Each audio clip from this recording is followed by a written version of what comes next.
UP के मेरठ का drum कांड तो आपको याद होगा, जहां एक महिला ने अपने पति की हत्या कर उसके शव को ड्रम में फेंक दिया था। कुछ यही पंजाब के लुधियाना में हुआ, जहां पर एक शख्स की नीले ड्रम में लाश मिली है। अब सवाल खड़ा हो रहा है कि ये शख्स कौन है जिसकी हत्या कर उसके शव को ड्रम में भर दिया गया है और किसने इस हत्याकांड को अंजाम दिया, इस रिपोर्ट में देख लीजिए।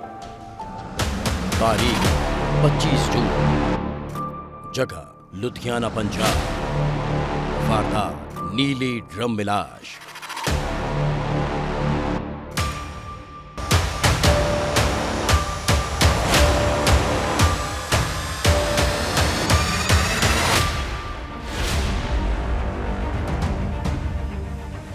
पंजाब का लुधियाना रोजाना की तरह अपनी रफ्तार से आगे बढ़ रहा था।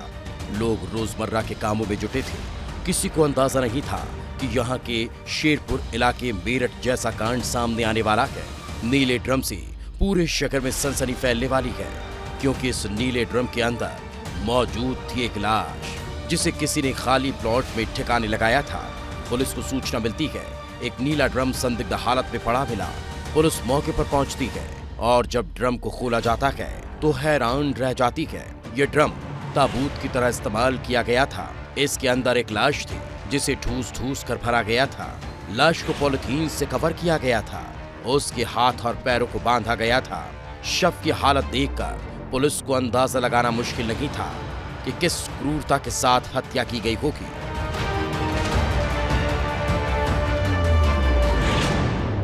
नीला ड्रम यानी खौफ। पंजाब के लुधियाना में हुई इस मर्डर ने कहीं ना कहीं एक खौफ की वजह से ही लोगों को सतर्क किया, जिसके बाद से शव की बरामदगी हुई। लेकिन हाल के दिनों में देखेंगे तो पंजाब में इसके अलावा भी कई सारे ऐसे क्राइम हो रहे हैं जहां के लॉ एंड ऑर्डर के ऊपर एक गंभीर सवाल भी खड़े कर रहे हैं।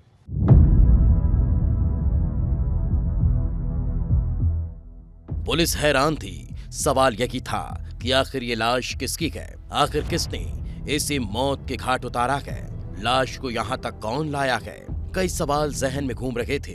पुलिस तहकीकात में जुट चुकी थी। चुनौती कई थी, क्योंकि ये पूरी तरह से अंधा कत्ल था जिसके बारे में कोई भी जानकारी नहीं थी। इसी दौरान पुलिस अंधेरे में तीर चलाने लगी। आसपास के सीसीटीवी फुटेज खंगाले जा रहे थे और पुलिस को कुछ ऐसा मिला जो इस हत्याकांड की परतों को खोलने वाला था। एक ई रिक्शा नजर आता है जिसमें ऐसा ही एक संदिग्ध नीला ड्रम दिखाई देता है, जिसमें कुछ लोग नीले ड्रम को ले जाते हुए नजर आते हैं। क्या यही वो नीला ड्रम था? क्या इसी रिक्शे से लाश को ठिकाने लगाया गया था? और इन जवाबों की तलाश के लिए पुलिस ने ई रिक्शा की तलाश शुरू कर दी और रोहित नाम के शख्स को हिरासत में लिया गया। पुलिस की तफ्तीश सही दिशा में आगे बढ़ रही थी। रिक्शा चालक ने बताया कि उसे कुछ लोगों ने बुलाया था। उन्होंने कहा था कि कचरे को खाली प्लॉट में डंप करना है और वो इसके लिए तैयार हो गया, लेकिन उसे पता नहीं था कि इस ड्रम में कचरे की जगह लाश थी। बुधवार 25 जून ਦੇ ਦਿਨ ਇੱਕ ਅਨਨੋਨ ਡੈੱਡ ਬੋਡੀ ਜਿਹੜੀ ਹੈਗੀ ਆ ਉਹ ਗਿਆਸਪੁਰਾ ਚੌਂਕ ਦੇ ਨੇੜੇ ਖਾਲੀ ਪਲਾਟ ਦੇ ਵਿੱਚ ਲਵਾਰਿਸ ਹਾਲਤ ਦੇ ਵਿੱਚ ਇੱਕ ਨੀਲੇ ਡਰਮ ਦੇ ਵਿੱਚ ਬੰਦ ਕਰਕੇ ਜੋ ਰੱਖੀ ਹੋਈ ਸੀਗੀ ਉਹ ਪੁਲਿਸ ਦੇ ਬਰਾਮਦ ਕੀਤੀ। ਇਤਲਾਹ ਹੋਣ ਤੇ ਪੁਲਿਸ ਨੇ ਅਨਨੋਨ ਬੰਦੇ ਦੇ ਉੱਤੇ ਮਰਡਰ ਦੀ FIR ਰਜਿਸਟਰ ਕੀਤੀ। ਕਤਲ ਦਾ ਪਰਚਾ ਦਰਜ ਹੋਇਆ।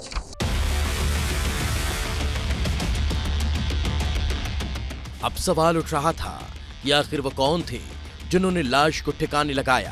रिक्शा चालक रोहित न उन्हें जानता था न पहचानता था, लेकिन उसे अंदाजा था कि वो कहां मिलेंगे और पुलिस उन लोगों तक पहुंच चुकी थी जिन्होंने नीले ड्रम को ठिकाने लगाया था। पुलिस ने 6 लोगों के खिलाफ मामला दर्ज कर लिया और उन्हें हिरासत में ले लिया गया और फिर पूछताछ में जो खुलासा हुआ वो हैरान करने वाला था, क्योंकि यह हत्या शराब के नशे में की गई। मामूली विवाद इतना खतरनाक रूप ले लेगा ये किसी को अंदाजा नहीं था। बात 23 जून की है, जब भारतीय कॉलोनी गली नंबर 5 के रहने वाले मनोज उर्फ राजू अपने दोस्त फागू के घर शराब पी रहे थे। पार्टी चल रही थी। शराब का नशा धीरे धीरे बढ़ने लगा था। इसी दौरान किसी बात को लेकर विवाद हुआ और आरोपियों ने मनोज के साथ मारपीट कर दी। उसे बेरहमी से पीटना शुरू कर दिया। इतना पीटा कि उसकी तड़प तड़प कर मौत हो गई। आरोपी घबरा गए थे। मनोज की लाश को उस रात घर में ही रहने दिया और दूसरे दिन मौका मिलते की लाश को नीले ड्रम में भरकर सुनसान जगह ले गए। ਇਹਨਾਂ ਨੇ ਉਹ ਬੋਡੀ ਨੂੰ ਪਲਾਸਟਿਕ ਦੇ ਲਿਫਾਫੇ ਦੇ ਵਿੱਚ ਪੈਕ ਕਰਕੇ ਨੀਲੇ ਰੰਗ ਦੇ ਡਰਮ ਦੇ ਵਿੱਚ ਪਾ ਕੇ ਇੱਕ ਈ ਰਿਕਸ਼ਾ ਦੀ ਵਰਤੋਂ ਕਰਦੇ ਹੋਏ ਇਹਨਾਂ ਨੇ ਗਿਆਸਪੁਰਾ ਚੌਂਕ ਕੋਲ ਲਿਜਾ ਕੇ ਖਾਲੀ ਪਲਾਟ ਦੇ ਵਿੱਚ ਬੋਡੀ ਡੰਪ ਕਰਤੀ। पुलिस ने महज 36 घंटों में मामले का पर्दाफाश कर दिया। मामले में 2 महिलाओं को भी आरोपी बनाया गया, जिन्होंने हत्या के बाद लाश को ठिकाने लगाने में मदद की। इस पूरे मामले में 2 नाबालिग भी शामिल हैं। फिलहाल आरोपी पुलिस की गिरफ्त में हैं। अब सवाल यही है कि क्या नशे की वजह से ये खौफनाक हत्याकांड हुआ या फिर इसके पीछे वजह कुछ और ही है। इस मामले में हालांकि पुलिस तो कह रही है कि वह तह तक जाने की कोशिश कर रही है और इस पूरे मामले में यह बात खंगालने की कोशिश कर रही है कि आखिर ये मर्डर हुआ है तो किस वजह से हुआ है। कैमरा पर्सन मोनू कुमार के साथ मैं अमृत तिवारी, विस्तार न्यूज़, दिल्ली।